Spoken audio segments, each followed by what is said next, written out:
గోదావరి పుష్కరాలపై ఆంధ్రప్రదేశ్ ప్రభుత్వం full focus పెట్టింది. ఈసారి ఎలాంటి లోపాలు లేకుండా మెగా ఈవెంట్ ను సక్సెస్ఫుల్ గా నిర్వహించేందుకు ఇప్పటి నుంచే స్పీడ్ పెంచింది.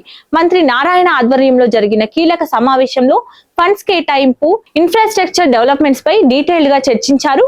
పుష్కరాల ఏర్పాట్ల కోసం ముఖ్యమంత్రి చంద్రబాబు నాయుడు స్వయంగా ప్రధానమంత్రితో మాట్లాడి కేంద్ర నిధులు తీసుకురావాలని ప్లాన్ చేస్తున్నారు. ఫండ్స్ పై సీఎం తో చర్చించి ఫైనల్ నిర్ణయం తీసుకుంటామని మంత్రి నారాయణ తెలిపారు. ప్రస్తుతం కొన్ని పనులు మున్సిపల్ ఫండ్స్ తోనే ప్రారంభమయ్యాయి. గత పుష్కరాలకు సుమారు 4 కోట్ల మంది భక్తులు వచ్చారు. ఈసారి సంఖ్య ఇంకా పెరిగే అవకాశం ఉండడంతో ఏర్పాట్లు కూడా భారీ స్థాయిలో చేయాలని ప్రభుత్వం నిర్ణయించింది.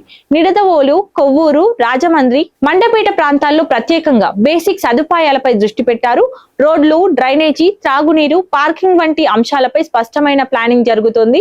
పుష్కరాల సమయంలో మాత్రమే కాకుండా తరువాత కూడా ఉపయోగపడేలా ఘాట్లు, షెల్టర్లు, వాటర్ ప్రాజెక్టులను నిర్మించేందుకు ప్రణాళికలు సిద్ధం చేస్తున్నారు.